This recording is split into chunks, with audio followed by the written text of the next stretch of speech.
इस हफ्ते शबाक के प्रमुख के बयानों के बाद इजराइल में हंगामा मच गया है। सभी इजरायली सरकारी कर्मचारियों को दी गई धमकी और इजरायली राजनीतिक जीवन में अमेरिकी विचारों का लंबा असर। हम आज इन मुद्दों पर चर्चा करेंगे। मैं इलाना मिजेल डायमंड हूँ और ये है बेसिक लॉ। अमेरिका को 250वीं सालगिरह मुबारक। पिछले हफ्ते रिकॉर्ड नहीं कर पाए तो जिंदगी के नाम लचाइम, लेकिन हम बस एक पल में उस पर वापस आएंगे। क्योंकि राजनीति और अदालत के बीच विस्फोटक टकराव अपनी चरम सीमा पर है। हमें ये चर्चा करनी है कि अभी क्या हो रहा है और कैसे। कुछ अमेरिकी विचारों ने इजरायल की संवैधानिक व्यवस्था के पुनर्निर्माण में कभी मदद की है, कभी नुकसान पहुंचाया है और आगे भी मदद कर सकते हैं। आज हमारे साथ संवैधानिक विद्वान योनतन ग्रीन है, रोग जस्टिस के लेखक। शो में आपका फिर स्वागत है योनतन। धन्यवाद इलाना, यहाँ आकर बहुत अच्छा लगा। आपका साथ अच्छा लगता है। तो सीधे मुद्दे पर आते हैं। शबाक के प्रमुख, शबाक के चीफ डेविड जिनी ने मंगलवार शाम को अर्गमन इंस्टीट्यूट के एक कार्यक्रम में भाषण दिया, जो कि निश्चित रूप से हमारे जैसे कंजर्वेटिव नेतृत्व को प्रशिक्षित करने वाले प्रोजेक्ट्स में से एक है। और एक तरह के लंबे आधे घंटे के भाषण में उन्होंने कुछ ऐसा भी कहा जो इजरायली बुद्धिजीवियों और प्रेस को झकझोर देने जैसा था। और वो मूल रूप से ये है कि वो अपनी निष्ठा सरकार की प्रतिनिधि शाखाओं के प्रति मानते हैं। ये ऐसी बात है जो मुझे लगता है कि अमेरिकी माहौल में या शायद अन्य पश्चिमी लोकतंत्रों में सामान्य सी होगी। यहाँ इसने राजनीतिक जीवन की जड़ें हिला दी हैं। मुझे बताइए क्या हो रहा है और इन बयानों पर इतना बवाल क्यों मचा हुआ है। बहुत धन्यवाद इलाना, और यहाँ फिर से आकर बहुत अच्छा लग रहा है। मैं खुश हूँ कि आपने ये मुद्दा उठाया और हम यही से शुरू कर रहे हैं, क्योंकि डेविड जिनी, जो शबाक के प्रमुख है, का मामला दिखाता है कि इन मुद्दों पर इजरायली सार्वजनिक चर्चा कितनी पक्षपाती और अजीब हो गई है। डेविड जिनी शबाक के प्रमुख है, जो इजराइल की घरेलू खुफिया एजेंसी है, जिसे इजरायली एफबीआई भी कहते हैं। वो कुछ बिल्कुल मामूली बात कह रहे थे, और ये दो स्तरों पर बिल्कुल मामूली है, एक कानूनी स्तर पर और एक सिद्धांत के स्तर पर। मैं एक पल में फिर से उस पर लौटूंगा, लेकिन मैं इस बात पर जोर दूंगा कि उनकी रिकॉर्डिंग की जा रही थी। उन्हें पता था कि उनकी रिकॉर्डिंग हो रही है। मतलब ये नहीं है कि आप जानते हैं, कुछ लोग इसे किसी तरह की बड़ी खबर या कुछ ऐसा पेश करने की कोशिश कर रहे हैं, जैसे कि उनकी छुपी हुई राय गुप्त रूप से पता चल गई हो और अब उजागर हो गई हो। हाँ, उन्होंने ये बात सार्वजनिक रूप से कही थी, और उन्होंने सिर्फ इतना ही कहा कि इजराइल की प्रमुख आंतरिक सुरक्षा सेवा के प्रमुख के रूप में वे सरकार की निर्वाचित शाखाओं की निगरानी और पर्यवेक्षण के अधीन है। मैं बताऊंगा कि इजराइल में ये इतना अजीब क्यों है, और न्यायिक सर्वोच्चता के समर्थक या कुछ अन्य लोग इसके खिलाफ इतने मुखर क्यों हैं। ये दो स्तरों पर बहुत बुनियादी है। एक तो स्पष्ट रूप से कानूनी स्तर है, इजरायली वैधानिक कानून, और वो कानून जो शाबाक शिनबेट घरेलू खुफिया सेवा को नियंत्रित करता है, स्पष्ट रूप से कहता है और निर्धारित करता है कि शाबाक सरकार की निर्वाचित शाखाओं की निगरानी में है।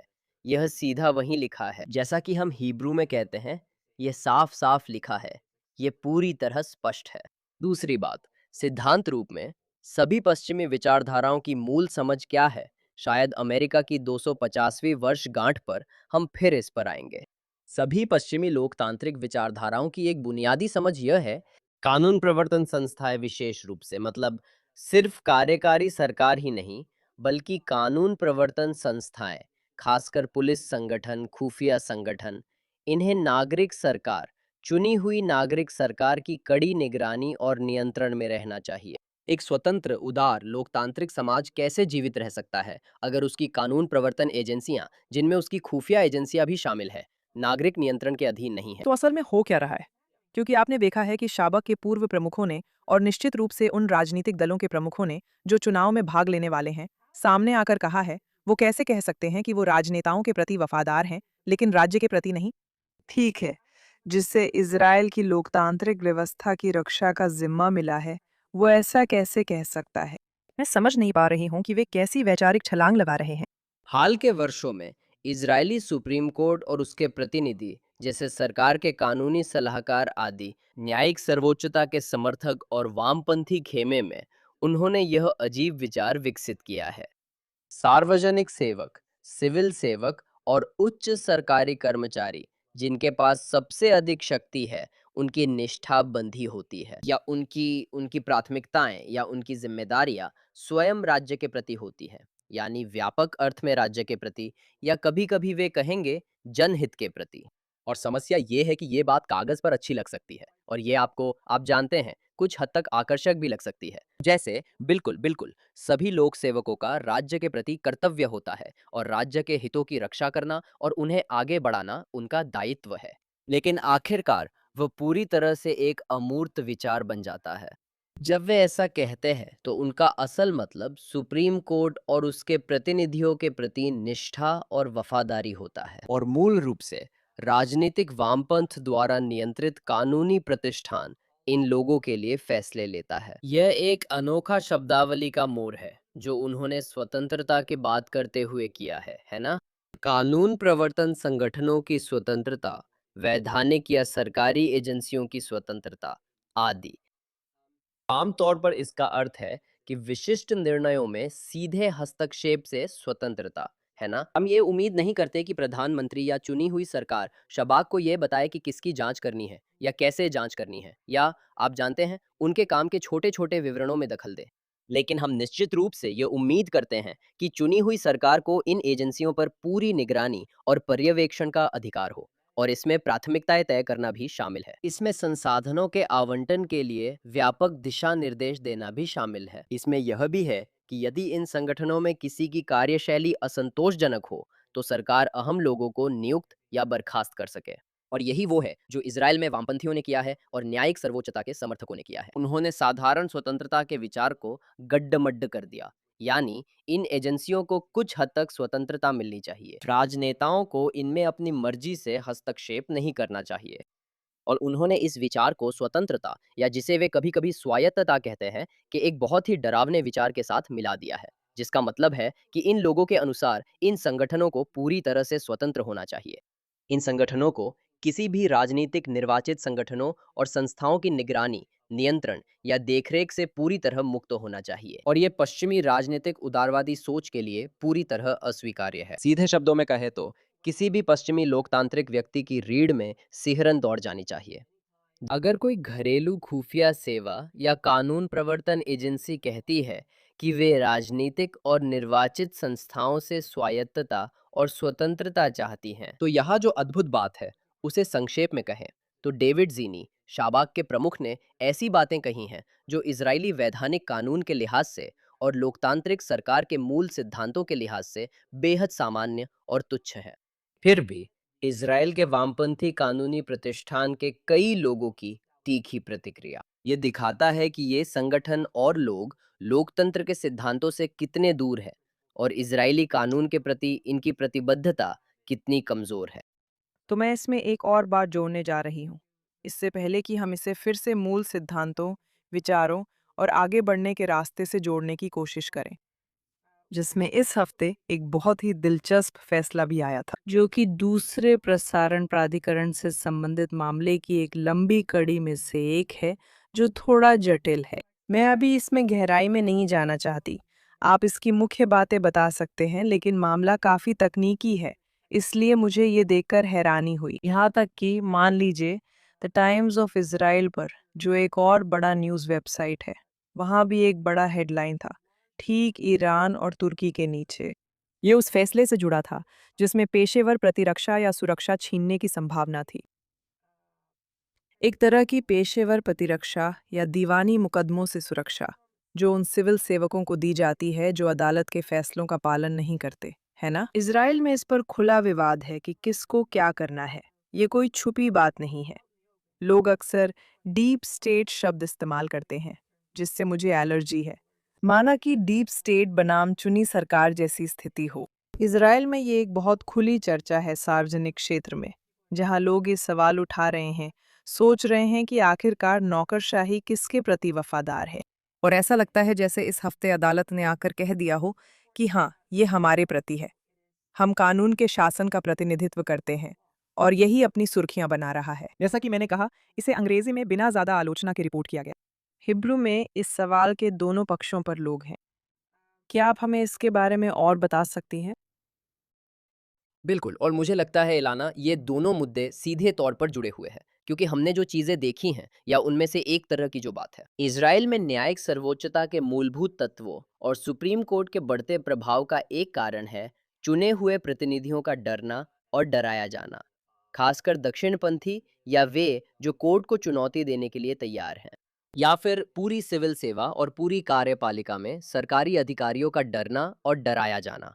और हमने इसे कई तरीकों से होते हुए देखा है। हमने इसे होते हुए एक तरीका यह देखा है कि कानून प्रवर्तन एजेंसियों और आपराधिक न्याय प्रणाली के माध्यम से ऐसा किया गया है। हमें इसमें ज़्यादा गहराई में जाने की ज़रूरत नहीं, लेकिन ये डेविड जिनी की बातों और उनसे जुड़े विवाद से सीधा जुड़ा है।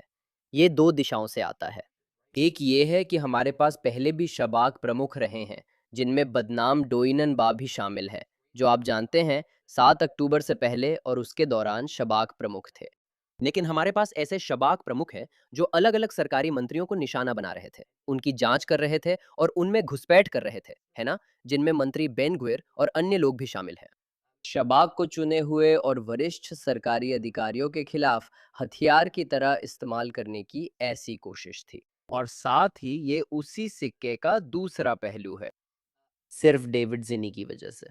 ये सैन्य महाधिवक्ता और उनकी जद तेमान वीडियो से जुड़ी भयानक हरकतों का जबरदस्त मुद्दा था, वगैरह। और उनकी उनकी आप जानते हैं बहुत स्पष्ट भ्रष्ट और अवैध कार्रवाइयां, कथित तौर पर अवैध कार्रवाइयां। ये सब केवल डेविड जीनी की निर्णायक कार्रवाई के कारण उजागर हुआ, जो कानूनी प्रतिष्ठान के कहे पर चलने को तैयार नहीं थे। ठीक है, तो ये सब कुछ उस बात से कैसे जुड़ा है जो आपने अभी बताई?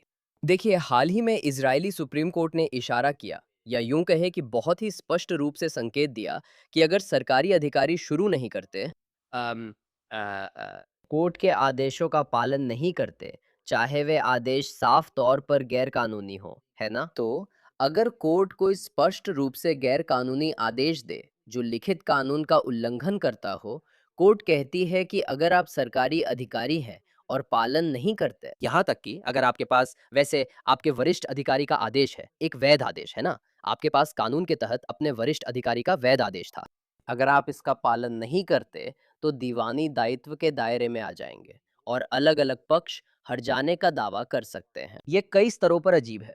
पहली बात, इजरायली टॉर्ट कानून में ऐसा कुछ लिखा नहीं है, वहां सिर्फ इजरायली टॉर्ट ऑर्डिनेंस है। ये इजरायली टॉर्ट्स को नियंत्रित करने वाला मुख्य कानून है और यही इजरायली टॉर्ट कानून है। निजी जिम्मेदारी से सिविल सेवकों और सरकारी कर्मचारियों को व्यापक छूट देता है ना? राज्य जिम्मेदार हो सकता है। आप अब भी राज्य के खिलाफ अवैध या लापरवाह कार्रवाई पर मुकदमा कर सकते हैं, लेकिन आमतौर पर आप किसी विशेष व्यक्ति पर व्यक्तिगत रूप से मुकदमा नहीं कर सकते, है ना? उनके किए गए काम के लिए हर्जाने या जिम्मेदारी के लिए। कोर्ट कह रही है, देखिए, एक पल के लिए पूरे आपराधिक कानून पक्ष को अलग रखते हुए, अगर आप हमारे कहे अनुसार पालन करना शुरू नहीं करते, भले ही वो साफ तौर पर अवैध है, तो हम आपको टॉर्ट दावों के दायरे में लाने लगेंगे और आप व्यक्तिगत रूप से जिम्मेदार होंगे, है ना? आपकी संपत्ति, आपकी स्वतंत्रता, आप जानते हैं, एक व्यक्ति और एक परिवार के रूप में आपकी पूरी दौलत खतरे में पड़ सकती है, क्योंकि हम लोगों को सिर्फ आपके वरिष्ठों के निर्देशों का पालन करने के लिए, सिर्फ स्पष्ट लिखित कानून और कानूनी कार्रवाई करने के लिए आपके खिलाफ मुकदमा करने की अनुमति देने जा रहे हैं। तो मुझे लगता है कि ये अदालत द्वारा इजराइल की कार्यपालिका पर अपनी शक्ति के दावे में एक बहुत गंभीर विकास हो सकता है। सही है।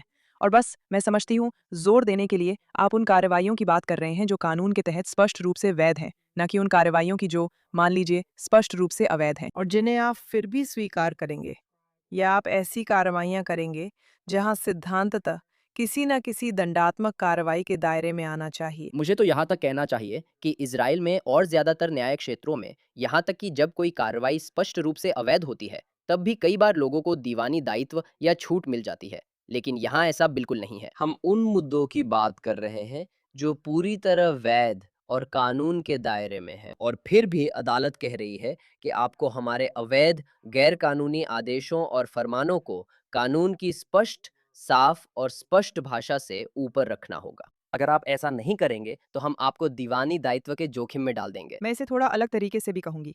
मुझे लगता है कि अदालत कह रही है कि आपको वही करना होगा जो हम कहते हैं, क्योंकि वही कानून है, ना कि कुछ और। इससे मुझे अमेरिका के न्यायमूर्ति क्लेरेंस थॉमस की बात याद आई, जब वे कह रहे थे, आप जानते हैं, अगर अगर हम मिसालों का पूरी तरह पालन करें तो मतलब है न्यायिक फैसले संविधान से ऊपर है, क्योंकि अगर वे गलत है और फिर भी हमें उनका पालन करना है तो हम कह रहे हैं कि वे, आप जानते हैं, हमें बस उनका पालन करना है, वे संविधान से भी ऊंचे हैं। यही तो अदालत कह रही है, और अदालत साफ तौर पर कह रही है। और इलाना, आप बिल्कुल सही हैं। हम विचारों पर जल्द आएंगे। मेरा मानना है कि ऐसे कई मामले संवैधानिक दायरे में आ सकते हैं जिससे कोई भी सीधे सुप्रीम कोर्ट में मुकदमा कर सकता है और ये लोग असुरक्षित हो जाएंगे। ये एक बहुत बड़ी, बहुत भारी डेमोक्लाइज की तलवार है जो उनके सिर पर लटक रही है, जिसे, जैसा कि मैंने पहले कहा था, ऐसे रिपोर्ट किया जा रहा है जैसे कि ये कानून के शासन की रक्षा हो। मैं हमेशा अन्य तर्क सुनने को तैयार हूँ। आपने और मैंने जो मंच शुरू किया वो सभी तर्कों को मंच देने के लिए है और हम ऐसा करेंगे। मुझे ये इतना ज़्यादा लगता है। ये अभूतपूर्व है ना? और आप जानते हैं, मेरा मतलब है, मजाक में नहीं कह रही, लेकिन इसके बारे में बहुत सीधे शब्दों में बात करना ज़रूरी है। और ये लोगों की ज़िंदगी के लिए क्या मायने रख सकता है। अब जब हमने आज इस शो को एक साथ लाने के बारे में पहली बार सोचा था, तो हम इसे अलग तरीके से शुरू करने वाले थे, अमेरिका की 250वीं सालगिरह के बारे में बात करते हुए। वाह अमेरिका! हम अमेरिका से प्यार करते हैं। हमें बहुत खुशी है कि अमेरिका दुनिया को रोशन कर रहा है, एक चमकती हुई मशाल की तरह, पहाड़ी पर चमकती रोशनी की तरह। दुनिया में स्वतंत्रता के लायक एक चमकता हुआ प्रतीक है। अमेरिकी होने पर गर्व है। और बात यह है कि पिछले कुछ वर्षों में, जब से मैं इजरायली कानूनी क्षेत्र में, शैक्षिक क्षेत्र में काम कर रही हूँ, मैंने अमेरिकी विचारों के प्रति एक तरह का दोहरा दृष्टिकोण देखा है, यानी, और यही वो बात है जिसके बारे में हम बात करने वाले हैं। किसी हद तक इजरायली कानून में जो कुछ भी हुआ है वो या तो बिल्कुल अनियंत्रित रहा है या फिर बेहद नियंत्रित रहा है। पिछले कई दशकों में जबरदस्त वृद्धि अमेरिकी विचारों की याद दिलाती है जो वहां कभी पूरी तरह से साकार नहीं हो पाए। और मुझे ये भी लगता है कि एंग्लो परंपरा से जुड़े कई अन्य विचार हैं जो अन्य जगहों के साथ साथ अमेरिका में भी पूरी तरह से अभिव्यक्त हुए। अगर हम उनमें से कुछ विचारों को लागू करें या उन्हें इजरायली संदर्भ में सोचें, तो इजराइल कहीं बेहतर स्थिति में होगा। मैं पहले आपसे शुरू करना चाहती हूँ, इससे पहले कि हम अपनी समस्याओं पर बहुत ज़्यादा ध्यान दें।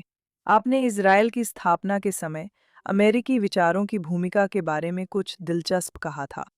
ये कुछ हद तक चौंकाने वाला था क्योंकि इजराइल ने यूके सरकार की कुछ बातें अपनाई थीं और नागरिक, राज्य संबंधों, अर्थव्यवस्था आदि पर बिल्कुल अलग नजरिया था। तो क्यों ना हम वहीं से शुरू करें और फिर जल्दी ही 80 के दशक और उसके बाद क्या हुआ उस पर आ जाएं। बिल्कुल, मुझे लगता है ये अच्छा मोड़ है। इज़राइल राज्य की स्थापना में हम देखते हैं कि कई मायनों में, हाँ, यह एक ब्रिटिश कानूनी कॉमन लॉ सिस्टम से निकला था, और इसमें कई अन्य तत्व भी हैं जो स्पष्ट रूप से इसे ब्रिटिशों से, और सच कहें तो ऑटोमन साम्राज्य से भी विरासत में मिले, और अन्य कानूनी संस्कृतियों और शासकीय अवधारणाओं का एक मिश्रण वगैरह। लेकिन निश्चित रूप से साथ ही साथ इज़राइल और अमेरिका के बीच कई वाकई दिलचस्प समानताएं भी हैं। कई मायनों में ये बातें हमेशा साफ और स्वाभाविक थीं। विडंबना ये थी कि ब्रिटिशों के खिलाफ वही विरोध था, है ना? मेरा मतलब है, आपके पास एक छोटा या नया देश है जो ब्रिटिश उपनिवेशवाद या अर्ध उपनिवेशवाद से उभर रहा है। मुझे लगता है कि वहाँ समानताएं हैं। दूसरी बात, आपके पास एक देश था जिसे शरणार्थियों ने शरणार्थियों के लिए स्थापित किया था। हालांकि इज़राइल सिर्फ आम शरणार्थियों के लिए नहीं था, ये यहूदी शरणार्थियों या दुनिया भर के यहूदियों के लिए था। लेकिन मुझे लगता है कि वहाँ अभी भी कई समानताएं हैं। वहाँ भी एक कमज़ोर पक्ष की मानसिकता थी, मुश्किल हालातों से लड़ना। हाँ, इज़राइल इंग्लैंड से नहीं, बल्कि 7 अरब सेनाओं से लड़ रहा था। लेकिन दोनों ही मामलों में आपके पास एक तरह की बिखरी हुई, कहीं ज़्यादा कमज़ोर सैन्य ताकत थी, जो एक बहुत ही शक्तिशाली दुश्मन से लड़ रही थी और फिर भी अपनी अपनी आज़ादी के लिए जीत हासिल की। और मुझे लगता है कि हम कई और सामान्य समानताएं देख सकते हैं। और मुझे लगता है कि एक और दिलचस्प बात है, और मैं इसे एक और, आप जानते हैं, थोड़े व्यापक तरीके से भी कहूँगा। यहाँ दो दिलचस्प बातें हैं जो मुझे लगता है कि लोग अक्सर महसूस नहीं करते या उसके बारे में सोचते नहीं हैं। एक ये है कि जाहिर है इज़राइल के पास एक स्वतंत्रता की घोषणा थी जो अपने आप में स्पष्ट नहीं है, मतलब कि वही कदम संयुक्त राज्य अमेरिका से प्रेरित था। जाहिर है इंग्लैंड के पास ऐसा कुछ कभी नहीं था। मेरा मतलब है एक पूरे समुदाय का अपनी स्वतंत्रता की इच्छा की घोषणा करना, अपनी स्वतंत्रता की घोषणा करना और उसी कदम से एक स्वतंत्र देश बन जाना। ये पूरी तरह अमेरिकी है और अमेरिकी परंपरा से प्रेरित है। लेकिन और भी खास बात ये है, और ये ऐसी बात है जो लोग नहीं जानते, कि इजरायली स्वतंत्रता की घोषणा के पहले मसौदे ने अमेरिकी स्वतंत्रता घोषणा से काफी कुछ लिया था और इस पर एक बड़ा शोध कार्य हुआ है। योराम साचार का एक शानदार निबंध है और मुझे लगता है कि नील रगाचेव्स्की की किताब में भी एक अध्याय है। स्वतंत्रता की घोषणा के इतिहास और विकास की सूची बनाते हैं, जहां पहले व्यक्ति ने इसका मसौदा तैयार किया था। ये एक मध्यम स्तर के जूनियर वकील थे, जिन्हें इज़राइल तेल अवीव में स्वतंत्रता की घोषणा का पहला मसौदा तैयार करने या उसका प्रारंभिक प्रयास करने का कार्य सौंपा गया था। और सबसे पहली चीज़ जो वो करते हैं वो है कि वो अमेरिकी स्वतंत्रता घोषणा को खोलते हैं और उसके विभिन्न हिस्सों और अनुभागों को अपने पहले मसौदे में उतार लेते हैं। अब जाहिर है जैसे-जैसे ये मसौदा विकसित हुआ वगैरह-वगैरह और जैसे-जैसे ये अंततः मौजूदा स्वतंत्रता घोषणा में बदल गया, इसमें कई बदलाव हुए। आज उन हिस्सों की पहचान करना मुश्किल है, लेकिन आप उनमें से कुछ झलकियाँ साफ देख सकते हैं। और सिर्फ कुछ उदाहरण देने के लिए, मेरा मतलब है बड़े विचारों में से एक प्राकृतिक अधिकार का विचार है, जो सिर्फ किसी एक समुदाय तक सीमित नहीं है, सही है? आप जानते हैं, सरकार के मुकाबले व्यक्तियों के अहर्णीय अधिकार, लेकिन पूरे समुदाय का प्राकृतिक अधिकार सही है। हम लोग स्वतंत्रता की घोषणा में यह विचार कि लोगों को अपनी सरकार बनाने, सरकार को समाप्त करने आदि का अधिकार है, ये वही बात है जो इजरायली स्वतंत्रता घोषणा में भी दोहराई गई है, जिसमें इजराइल की भूमि पर यहूदी लोगों के प्राकृतिक अधिकार आदि की बात की गई है। और भी कई तत्व हैं, लेकिन मुझे लगता है कि ये एक बहुत दिलचस्प बात है, जिससे लोग वाकिफ नहीं हैं। आपके पास ये मूलभूत तत्व है, जो वास्तव में अमेरिकी स्वतंत्रता घोषणा से सीधे इजरायली स्वतंत्रता घोषणा में आ गए। मुझे इसमें कोई शक नहीं। ऐतिहासिक रिकॉर्ड भी दिखाता है कि 1948 में इजरायली लोगों ने कई समानताएं देखी और उन्होंने खुद को काफी हद तक, कुछ हद तक उस परंपरा का उत्तराधिकारी माना, जिसमें एक देश अपनी स्वतंत्रता की घोषणा करता है और एक स्वतंत्र राष्ट्र बनता है। मुझे लगता है वे अमेरिकी स्वतंत्रता घोषणा से प्रेरित थे। जो कि बेशक आप जानते हैं अपने आप में भी प्रेरित भी थी। बेनायोट जैसा हम हिब्रू में कहते हैं, और भी बहुत कुछ यहूदी विचारों से। तो ये एक बहुत ही अच्छी ऐतिहासिक सहजीविता है। ठीक है, तो ये आप जानते हैं महत्वपूर्ण, नाटकीय और दिलचस्प है अगर हम इसे समझने की कोशिश करें। यहाँ तक कि इज़राइल के संस्थापक, जिनमें से कई को उस समय के सोवियत संघ के प्रति कुछ लगाव या गहरा लगाव था, उन्होंने कहा कि वे न्यायविद थे, जिन्हें आमतौर पर ब्रिटिश या अन्य यूरोपीय प्रणालियों में प्रशिक्षण मिला था। उन्होंने अमेरिका को मूल्यों और न्याय के एक स्रोत के रूप में देखा और उन मूल्यों व न्याय को यहूदी राज्य में अपनाना चाहते थे। और अब मैं उन अन्य विचारों के बारे में बात करना चाहूँगी जो इज़राइली बौद्धिक प्रवाह में शामिल हो गए हैं, खासकर कानून की दुनिया में। और मैं बताना चाहूंगी कि ये विचार हमारी आज की अव्यवस्था के लिए आंशिक रूप से जिम्मेदार है। अब ये जिम्मेदारी आपकी है, आगे बढ़े। बिल्कुल, देखिए ये एक बहुत बड़ा विषय है और इसमें बहुत कुछ है समझने के लिए, लेकिन हम इस पर संक्षेप में बात करेंगे। ये बहुत स्पष्ट है कि आज हम जिन मुश्किलों में हैं, उनमें से कुछ की वजह साफ है। न्यायिक सर्वोच्चता में इजरायली सुप्रीम कोर्ट द्वारा अपने लिए शक्ति हथिया लेना और उसे इजरायली राजनीतिक वामपंथ का समर्थन मिलना भी इसमें शामिल है। यह काफी हद तक 60 और 70 के दशक में अमेरिकी संवैधानिक न्याय शास्त्र का परिणाम है और बाद में भी। और यह एक बहुत ही सीधा संबंध है। अक्सर लोग इसे पूरी तरह नहीं समझते, लेकिन सबसे पहले यह अच्छी तरह से स्वीकार किया गया है और माना गया है कि इजरायली कानूनी प्रणाली आमतौर पर अमेरिकी कानूनी प्रणाली से बहुत अधिक प्रभावित है। अधिकांश इजरायली कानून प्रोफेसर अपनी पीएचडी अमेरिकी आइवी लीग विश्वविद्यालयों से ही करते हैं, जो अपने आप में असामान्य है। इजरायली एकेडमिक आमतौर पर अमेरिकी जर्नल्स में प्रकाशित करना पसंद करते हैं, लेकिन और भी खास तौर पर इजरायली जज और उनमें सबसे प्रमुख अहरोन बराक, साथ ही yitzhak जेमिल और कई अन्य इजरायली जज स्पष्ट रूप से जानबूझकर इरादतन उन्होंने अमेरिका को प्रेरणा के स्रोत के रूप में देखा और एक ऐसे स्रोत के रूप में जिससे उन्होंने अपने कई संवैधानिक सिद्धांत और अपनी संवैधानिक क्रांतियां ली, लेकिन और भी ज्यादा खास तौर पर। और यही वो जगह है जहां चीजें दिलचस्प हो जाती हैं। दुर्भाग्यवश यह सिर्फ अमेरिका को समग्र रूप से देखने और अमेरिकी सिद्धांतों और अमेरिकी संवैधानिक परंपराओं के पूरे पैकेज को लेने की बात नहीं है, जिसमें हम कुछ के बारे में बात कर सकते हैं, लेकिन इसमें शामिल है, सही है, शक्ति के पूर्ण केंद्रीकरण से बचना या लोक संप्रभुता शामिल है, आदि सीमित सरकार और अन्य तंत्र और तत्व भी शामिल है।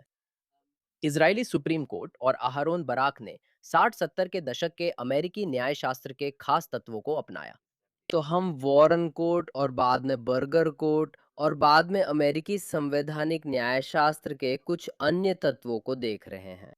इजरायली सुप्रीम कोर्ट, विशेष रूप से अहरोन बराक, ने अमेरिकी सुप्रीम कोर्ट द्वारा विकसित कुछ सिद्धांतों को देखा, विशेष रूप से सब्सटेंटिव ड्यू प्रोसेस या लिविंग कॉन्स्टिट्यूशनलिज्म जैसी चीजें, या कानूनी व्याख्या, संवैधानिक व्याख्या और न्यायिक भूमिका की एक बहुत ही व्यापक और रचनात्मक दृष्टि। बस एक पल के लिए रुकते हैं, क्योंकि शो देखने वाले हर व्यक्ति वकील नहीं है। तो मैं बस उन चीज़ों में से कुछ को लेना चाहती हूँ और एक वाक्य में, बस एक वाक्य में उनकी अहमियत समझाना चाहती हूँ, समझी? बिल्कुल, देखिए, अमेरिका की सुप्रीम कोर्ट में एक दौर था, खासकर 60 और 70 के दशक में, और उसके बाद भी थोड़ा, जब ये धीरे-धीरे कम हुआ। लेकिन उस समय अमेरिकी संवैधानिक न्यायशास्त्र का एक शिखर काल था, जिसमें सुप्रीम कोर्ट पहले से कहीं ज़्यादा रचनात्मक और पहले से कहीं ज़्यादा उदार हो गई थी। मैं सिर्फ राजनीतिक वामपंथ की बात नहीं कर रहा हूँ, मेरा मतलब उसकी कानूनों की व्याख्या और लागू करने की उदारता से है। और उन वर्षों में अमेरिकी सुप्रीम कोर्ट ने जो किया, वो ये था कि उसने ऐसे कई सिद्धांत विकसित किए, जिनकी मदद से वह मूल रूप से संविधान के पाठ को नज़रअंदाज कर सकती थी। संविधान में ऐसी बातें जोड़ सकती थी, जो कभी उसमें थीं ही नहीं, या जिनका वहाँ होना कभी इरादा नहीं था। और मूल रूप से इसने अमेरिकी सुप्रीम कोर्ट और उसके न्यायाधीशों को एक तरह से नए अमेरिकी संविधान के लेखक बना दिया। और कभी-कभी उन्होंने ये बहुत स्पष्ट रूप से किया, मतलब उन्होंने कहा कि हम न्यायाधीश संविधान और अदालत के माध्यम से आधुनिक सामाजिक भावना को व्यक्त कर रहे हैं, और हम इसे सार्वजनिक जीवन और वैधानिक कानून आदि में ला रहे हैं। तो और इसे अमेरिका की सुप्रीम कोर्ट की पिछली न्यायशास्त्र और परंपराओं से एक बहुत बड़ा और क्रांतिकारी बदलाव माना जाता है। इसने पूरी दुनिया, खासकर इजराइल में लहर पैदा की, जहां कई देशों के न्यायालयों और न्यायाधीशों ने देखा और कहा, रुको, हम भी ऐसा कर सकते हैं।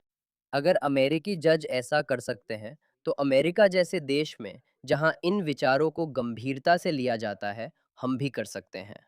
और यहीं पर अहारोन बराक और इजरायली सुप्रीम कोर्ट ने इन न्यायाधीशों और उनकी विशेष सिद्धांतों से बहुत प्रेरणा ली और कहा, अरे, हम भी इसी तरह की क्रांति ला सकते हैं, जहां हम न्यायाधीशों को विशाल नीति निर्माण शक्ति प्रदान करते हैं, जिसमें हम कुछ ऐसी शक्तियां, अधिकार और विशेषाधिकार जताते हैं, जो पहले कभी न्यायाधीशों को नहीं दिए गए थे। सबसे अहम बात यह है कि हम कानून को छोड़कर न्यायिक निर्णय लेना शुरू कर सकते हैं, जो मनमाने फरमान होते हैं, जिनका कानूनी पाठ, इतिहास और परंपरा में कोई आधार नहीं है। इजरायली सुप्रीम कोर्ट ने यही करना शुरू किया। सही, न्याय देने के उद्देश्य से।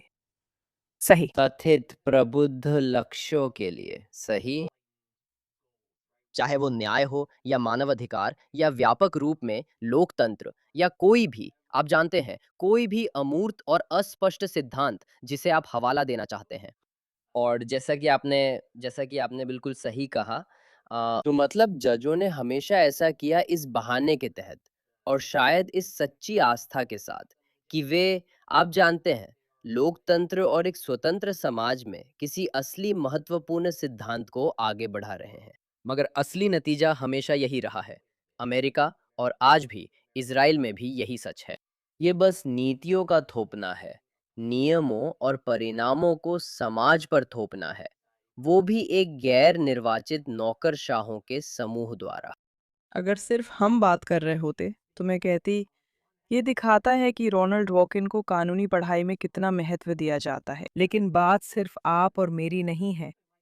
जब हम इन विचारों की प्रमुखता की बात करते हैं, तो मैं यही करना चाहूंगी।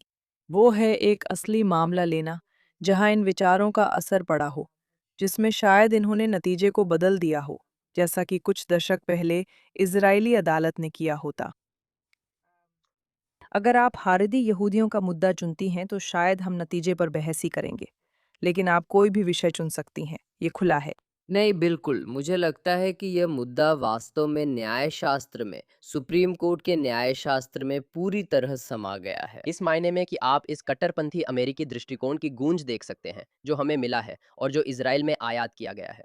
इस मायने में यह आसान है, क्योंकि पिछले 3-4 दशकों में सुप्रीम कोर्ट के हर बड़े एक्टिविस्ट फैसले में हम अमेरिकी कट्टरपंथी एक्टिविज्म की जड़ें पहचान सकते हैं।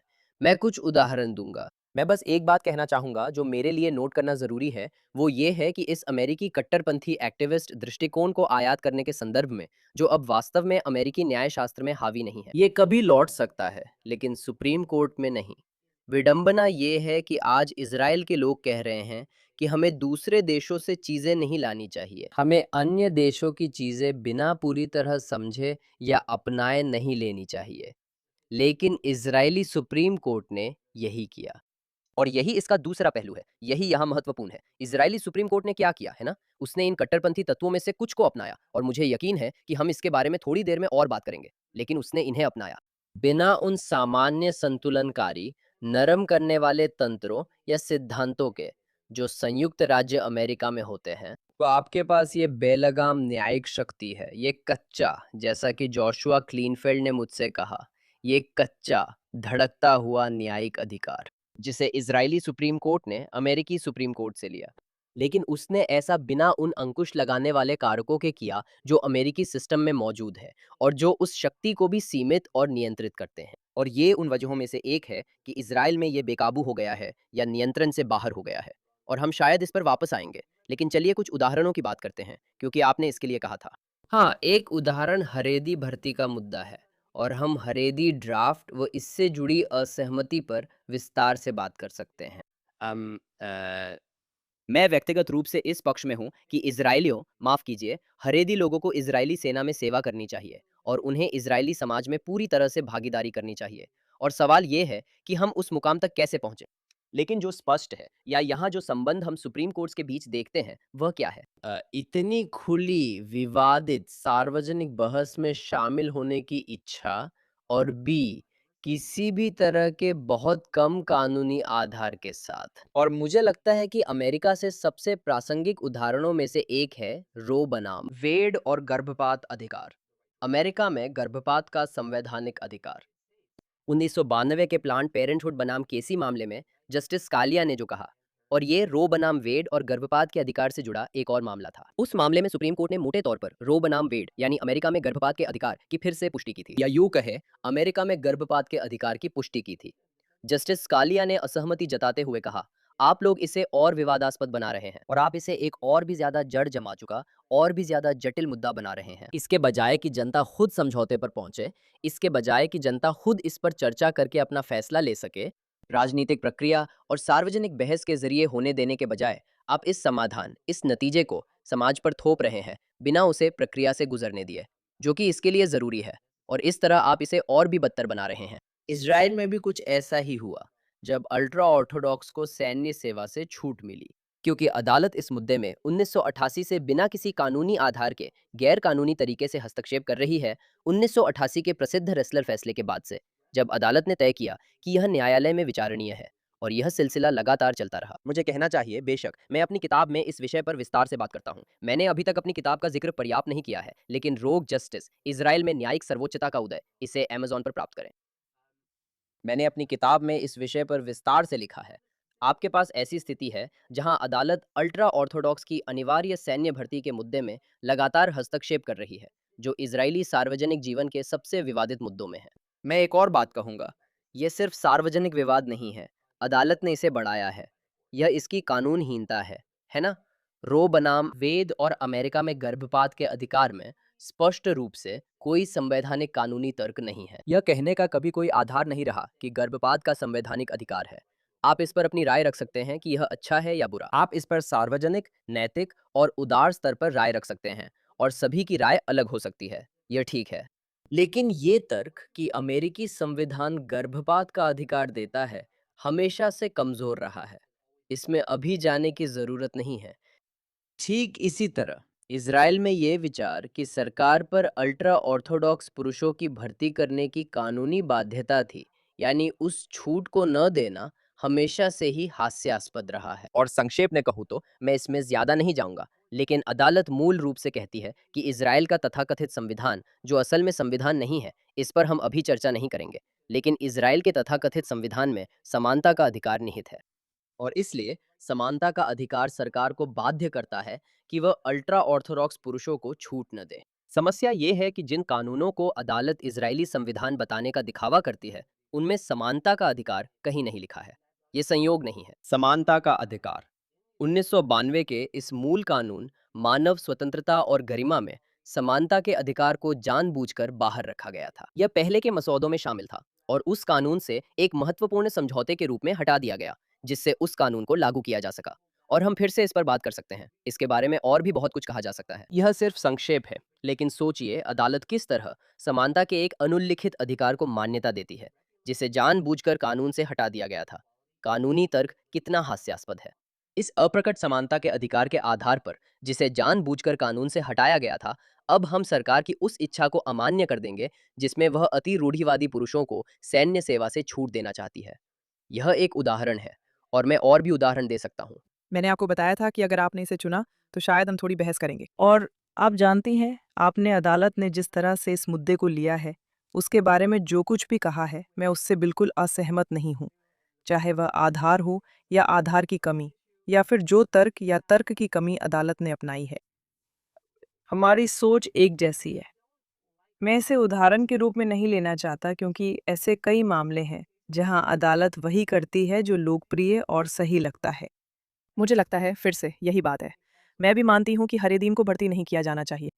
ठीक है, और समाज में गंभीर असंतुलन आया है क्योंकि कुछ वर्गों ने अनुपात से अधिक सेवा दी है और कुछ ने या तो सेवा नहीं दी या बहुत कम दी है। ठीक है, तो अदालत असल में क्या कर रही है? वो उस क्षेत्र में हस्तक्षेप कर रही है जहां लोग कुछ होते देखना चाहते हैं। हेल्प्स ने वे काफी समय से कुछ होने का इंतजार कर रहे हैं।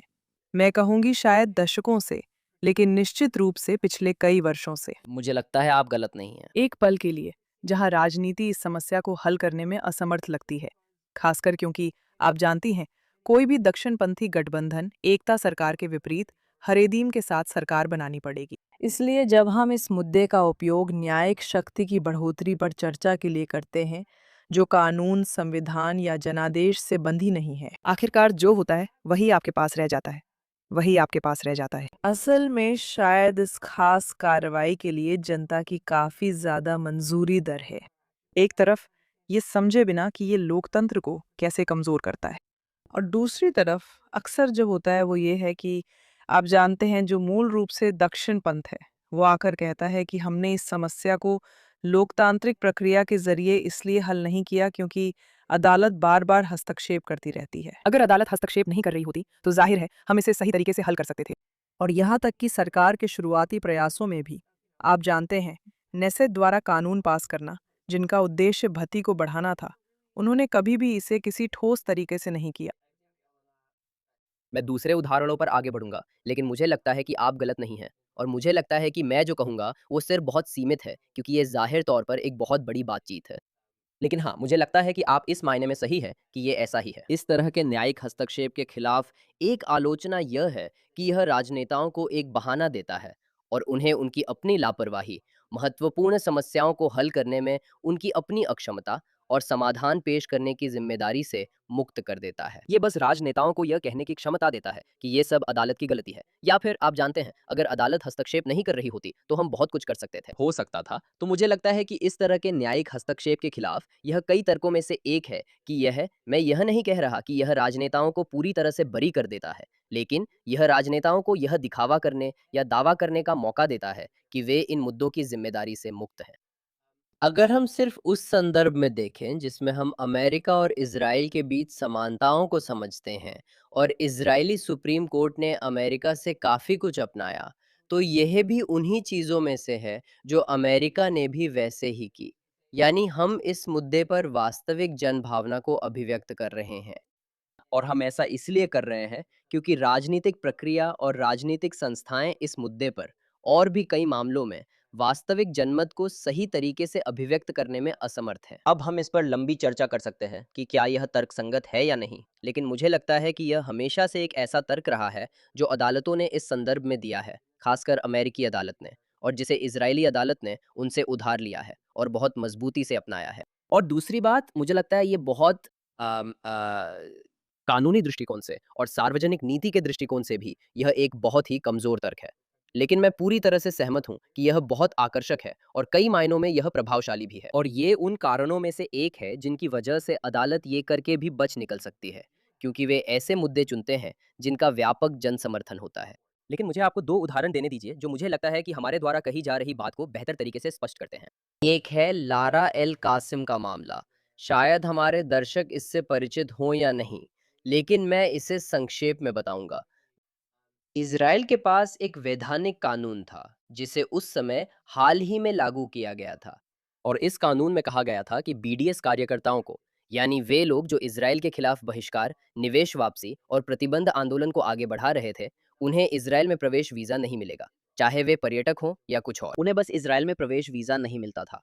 खैर, ऐसी ही एक कार्यकर्ता लारा एल कासिम ने इज़राइल में प्रवेश करने की कोशिश की और हवाई अड्डे पर उन्हें प्रवेश से मना कर दिया गया। इसी वजह से वह एक स्पष्ट और बेझिझक बीडीएस कार्यकर्ता थी, ऐतिहासिक रूप से भी और संभवतः वर्तमान में भी।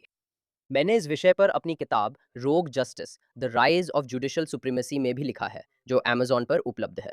हाँ, इसे अमेज़न से मंगवा लीजिए, आपको पता है कहाँ है, लीजिए ये रहा। तो इजरायली सुप्रीम कोर्ट ने अंततः, और यह स्पष्ट रूप से लारा अल कासेम द्वारा कोर्ट में चुनौती दी गई थी, इजरायली सुप्रीम कोर्ट ने सरकार को उसे अंदर आने देने के लिए मजबूर किया। सरकार को अंदर आने देने के लिए मजबूर किया। एक बीडीएस कार्यकर्ता जिसके मन में इजराइल के सर्वोत्तम हित नहीं थे, जिसे स्पष्ट रूप से कोई कानूनी अधिकार नहीं था, मतलब यह किसी भी तरह से इजरायली नागरिक नहीं थी। यह कोई ऐसा व्यक्ति है जिसे इजराइल में प्रवेश करने का कोई कानूनी अधिकार नहीं है। इजरायली सुप्रीम कोर्ट ने 2 काम किए, जो मुझे लगता है अमेरिकी चर्चा के लिए भी प्रासंगिक है। उन्होंने कार्यकारी विवेकाधिकार में घोर हस्तक्षेप किया, यानी वैधानिक कानून ने स्पष्ट रूप से गृह मंत्री और निर्वाचित कार्यकारी सरकार को इस पर निर्णय लेने का विशेषाधिकार और विवेकाधिकार दिया था। वैधानिक कानून के अनुसार ये तय करना उन्हीं पर है कि कब और किसे वीजा छूट दें। अदालत ने पूरा अधिकार अपने हाथ में लेकर खुद को इजरायली कार्यकारी सरकार की जगह रख लिया, जैसा अमेरिकी सुप्रीम कोर्ट ने भी कुछ सिद्धांतों के तहत किया है।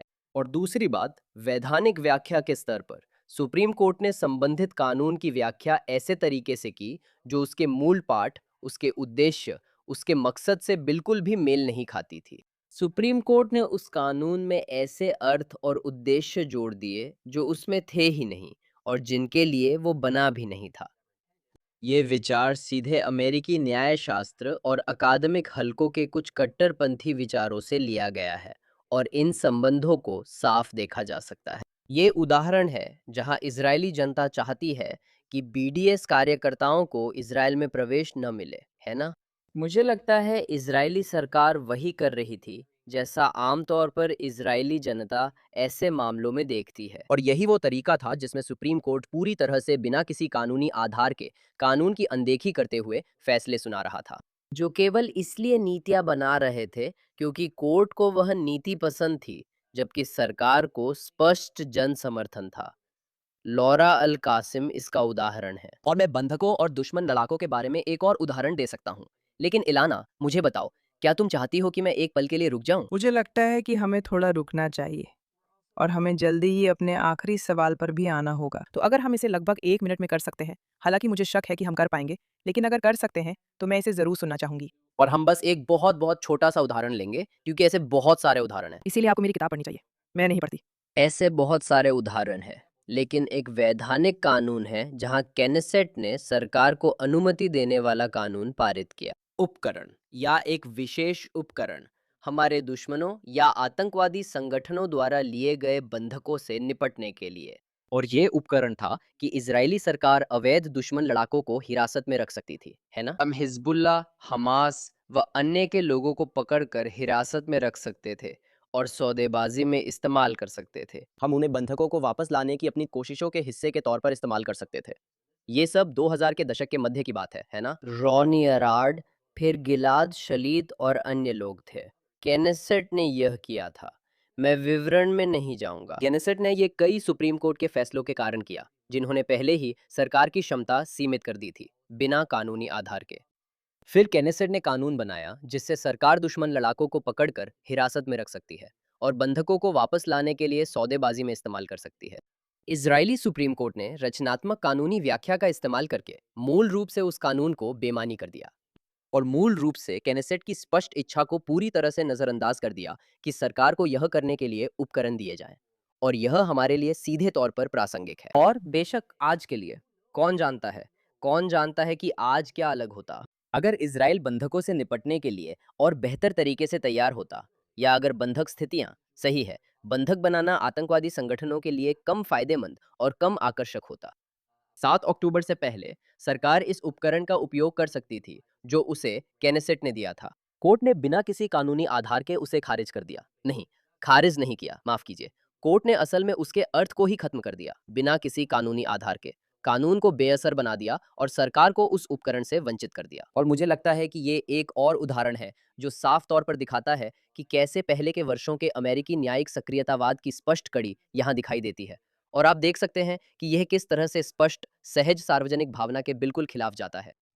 ठीक है, चलिए अब इसे एक सकारात्मक नोट पर समाप्त करते हैं। हमने चर्चा की है कि अमेरिकी विचारों और अमेरिकी कहानी से कुछ समानता ने इज़राइल की स्थापना में सकारात्मक भूमिका निभाई थी। हमने उन बुनियादी रूप से कट्टरपंथी कानूनी विचारधाराओं के बारे में बात की है जो अमेरिकी न्यायशास्त्र में सामने आई हैं या लागू की जा रही हैं और जिन्हें इज़राइल में लाया गया था। और फिर संयुक्त राज्य अमेरिका में मौजूद संरचनात्मक सीमाओं के बिना एक और भी अधिक शक्तिशाली प्रकार की कानूनी अधिसंरचना बनाई गई, जैसे फैसलों का आपने जिक्र किया। और अब मैं समझना चाहती हूँ कि वे कौन से सकारात्मक अमेरिकी विचार हैं जो शायद यहाँ मुख्य धारा में नहीं आ पाए हैं और जो आपके अनुसार एक स्वागत योग्य जोड़ होंगे जब इज़राइल, यूं कहें तो, अपने पहले राष्ट्र निर्माण को पूरा कर रहा हो। जब हम आखिरकार बैठेंगे और मुझे उम्मीद है आप जानती हैं, अंततः अंततः उस चर्चा को करेंगे कि कैसे एक आम सहमति आधारित समाधान पर पहुंचा जाए। आगे के वे नियम जिनका पालन हम सब करना चाहते हैं, चाहे वह लिखित संविधान के रूप में हो या किसी अन्य प्रकार की व्यवस्था के रूप में। ऐसे कौन से विचार हैं जो यहाँ नहीं हैं लेकिन होने चाहिए? मुझे उम्मीद है कि हमारे पास कम से कम इस पर बात करने के लिए 3 घंटे और होंगे। खैर, ये इस बात पर निर्भर करता है कि आप पॉडकास्ट पर कितनी बार वापस आते हैं। सही है। ताकि मुझे पॉडकास्ट पर फिर से बुलाया जाए, मैं जवाब छोटा रखूंगा। बहुत कुछ है, लेकिन कुछ बातों पर चर्चा करते हैं और मैं 2 छोटी बातें और फिर 2 थोड़ी बड़ी बातें कहूंगा। जाहिर है आप जानते हैं, अमेरिका, चाहे वह घोषणा पत्र हो या संविधान, आज तक वास्तव में एक अच्छे शासन, सद्गुण, एक असाधारण और अद्भुत शासन प्रणाली, स्वतंत्रता और लोकतंत्र का गढ़ है। और ये एक बहुत बड़ी बात है जो सभी देशों को संयुक्त राज्य अमेरिका से सीखनी चाहिए। हमें अमेरिका की 250वीं वर्षगांठ और उस प्रेरणा का जश्न मनाना चाहिए जो वह दुनिया और हर जगह की आज़ादी के लिए रहा है। तो और अधिक विशिष्ट रूप से 2 चीज़ें हैं जिन्हें मैं थोड़ा मजाकिया अंदाज में नहीं बल्कि गंभीरता से कहता हूँ। 2 चीज़ें जो मैं चाहता हूँ कि इज़राइल अमेरिकी न्यायशास्त्र, अमेरिकी संवैधानिक परंपरा से अपनाए। एक है जिसे एशवेंडर नियम कहा जाता है और मैं उसमें ज़्यादा नहीं जाऊंगा, लेकिन बहुत प्रसिद्ध रूप से अमेरिकी सुप्रीम कोर्ट के जस्टिस ब्रैंडिस ने चुने हुए प्रतिनिधियों और कांग्रेस के प्रति न्यायिक संयम के लिए नियमों की एक श्रृंखला विकसित की थी। और कभी-कभी इजरायली अकादमिकों ने इसके लिए तर्क दिया है, लेकिन कानूनों को कब और कैसे रद्द किया जाए, इस बारे में उस नियम समूह का पालन करना सिर्फ एक छोटा बदलाव है ना? दूसरा है, निश्चित रूप से, थोड़ा मजाकिया अंदाज में कहूँ तो, ओरिजिनलिज्म और टेक्सचुअलिज्म और कानून को वैसा ही लागू करने की ईमानदार कोशिश। जैसा कि उनके शब्दों से पता चलता है, जैसा कि उसका असली इतिहास और उन शब्दों का अर्थ बताता है। ये एक ऐसी चीज है जो दुर्भाग्यवश इजरायली न्यायशास्त्र और जिस तरह से इजराइल का सुप्रीम कोर्ट काम करता है, उसमें लगभग नदारद है। अमेरिका में टेक्सचुअलिज्म और ओरिजिनलिज्म की ओर बढ़ता रुख एक बेहद सकारात्मक विकास है और ये ऐसी चीज है जिसे अगर इजराइल अपने कानूनी सिस्टम और अदालतों में धीरे धीरे अपना सके और लागू कर सके, लेकिन आपका मतलब वो नहीं है। मैं 2 महत्वपूर्ण बातें कहूंगा जिन्हें इजराइल को अपनाना चाहिए और अमेरिकी प्रणाली से प्रेरित होना चाहिए। मैं अभी-अभी, इससे पहले कि आप ऐसा करें, मैं बस कहना चाहूँगी, मेरे दिमाग में एक दृश्य आया और मुझे याद नहीं कि वह कौन-सा कॉमेडी स्केच था, जिसमें 2 लोग बता रहे हैं कि वे कितने करीब हैं और उनमें से एक कहता है, "हाँ, हम पूरा करते हैं" और दूसरा कहता है, "जैसे हम एक दूसरे के" दूसरा कहता है, "सैंडविच।" मैं आपकी मदद करूंगा। वो फ्रोजन फिल्म का गाना है। नहीं, नहीं, नहीं, उन्होंने मेरी नकल की है। लेकिन हाँ, हाँ, मेरा सैंडविच पूरा करो। मैं तुम्हारा सैंडविच पूरा करूंगा, ये पहली बार नहीं है। पहली बात ये है कि आप जानते हैं, सरकार का लोगों के बाद आना, इसका मतलब है कि पहले लोग हैं और फिर सरकार है। और लोगों के अधिकार, चाहे वो व्यक्तिगत हों या सामूहिक समूह के रूप में, और फिर सरकार आती है। और ये बुनियादी बिल्कुल विचार है संयुक्त राज्य अमेरिका की सरकार का, संयुक्त राज्य अमेरिका की स्वतंत्रता की घोषणा का आदि, कि सरकार लोगों की सेवक है, मालिक नहीं। और ये कुछ इतना गहराई से बुनियादी है जो व्यापक इजरायली विमर्श में बहुत हद तक गायब है। सरकार का असली मकसद क्या है, वो किस लिए है, उसे हमारी सेवा कैसे करनी चाहिए, उसे कैसे सीमित किया जाना चाहिए, उस पर कैसे संदेह की नज़र रखनी चाहिए, और उसे कैसे सीमित रखना चाहिए, इसकी बुनियादी समझ ही नहीं है। ये बातें इजरायली सोच के मूल सिद्धांतों में बहुत कम दिखाई देती हैं और दाएं बाएं दोनों ओर लागू होती हैं। मुझे लगता है कि इजराइल में दाया पक्ष इस मामले में बाएं पक्ष से थोड़ा बेहतर है, लेकिन मुझे नहीं लगता कि ये, मेरा मतलब है, ये समस्या या ये कमी किसी खास राजनीतिक गुट या पक्ष से जुड़ी हुई है। मैं जोड़ूंगा, ये अलग मुद्दा है लेकिन गहराई से जुड़ा है, लेकिन ये ज़्यादा विशिष्ट है। लेकिन मुझे लगता है कि इससे भी ज़्यादा ज़रूरी बात जो इजराइल को और जल्दी समझने की ज़रूरत है, वो है कानून प्रवर्तन के प्रति गहरा अविश्वास, खासकर राज्य की ताकत के प्रति। आप जानते हैं, राज्य की बल प्रयोग की, अपनी शक्तियों का इस्तेमाल करना सही है। कानून प्रवर्तन एजेंसियां, पुलिस, खुफिया सेवाएं वगैरह, अमेरिकी परंपरा, ये आम तौर पर सीमित सरकार की सोच से निकलती है, लेकिन वास्तव में ये ब्रिटिश परंपरा और अन्य जगहों के अनुभव से भी कहीं ज्यादा विशिष्ट रूप से आती है। अमेरिकी परंपरा में कानून प्रवर्तन, पुलिस और सरकार की पुलिस शक्तियों के प्रति गहरी संदेह की भावना बसी हुई है। सरकार द्वारा नागरिकों और लोगों के खिलाफ हिंसक शक्तियों के इस्तेमाल को लेकर भी। और ये ऐसी चीजें हैं, आप जानते हैं, मैं हमेशा कहता हूं कि ये साफ दिखती है। आप जानते हैं, जब अमेरिका में आप संवैधानिक कानून पढ़ते हैं तो सबसे पहले आप आपराधिक प्रक्रिया पढ़ रहे होते हैं, है ना? चौथा, पांचवा व छठा संशोधन आपराधिक प्रक्रिया से संबंधित है। और इसका उल्टा भी सही है। अमेरिका में आपराधिक प्रक्रिया पढ़ते समय पहले संवैधानिक कानून पढ़ना होता है, जबकि इजराइल में ऐसा नहीं है। और इजरायली लोग स्वाभाविक रूप से एक स्वतंत्र समाज, सीमित सरकार वाले संवैधानिक समाज और उसमें निहित अधिकारों के बीच संबंध नहीं जोड़ते। कानून प्रवर्तन पर कड़े प्रतिबंध, और यह कि कानून प्रवर्तन इजरायली नागरिकों और इजरायली समाज के व्यक्तियों और समूहों को कैसे नियंत्रित, सीमित या उनके अधिकारों का उल्लंघन कर सकता है, इस पर कड़े प्रतिबंध। तो यह, आप जानते हैं, अगर और स्पष्ट रूप से कहें, मुझे लगता है कि इजराइल को अमेरिकी दृष्टिकोण से, आप जानते हैं, व्यक्तिगत स्वतंत्रताओं और कानून प्रवर्तन एजेंसियों के लिए आवश्यक संदेह या निगरानी और पर्यवेक्षण को बेहतर समझने से गहरा लाभ मिलेगा। मुझे लगता है ये वे अहम बातें हैं जो इजराइल को आज अमेरिका से सीखनी चाहिए। और मैं बस जोड़ना चाहूंगा कि आप संस्थापकों या इजरायली स्थापना की पूर्णता की बात कर रहे थे। मेरी किताब में लिखा है कि 1948 में इजराइल में सभी संस्थापक थे, संविधान निर्माता नहीं। बिल्कुल, हमारे पास असाधारण लोग थे जिन्होंने देश की स्थापना की, लेकिन बहुत कम लोग थे जिनके पास शासन की समझ थी और एक प्रणाली बनाने का मौका मिला, जैसा अमेरिकियों ने किया।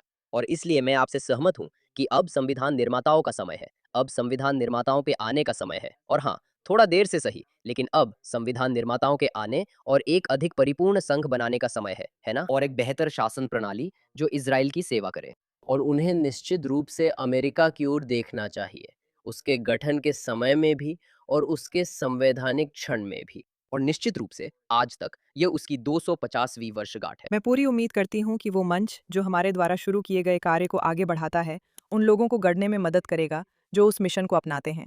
मैं आपकी किताब की 80 बार सिफारिश कर अपनी बात खत्म करूंगी, जिसे सबको जरूर पढ़ना चाहिए। ती सी ताईगी लेना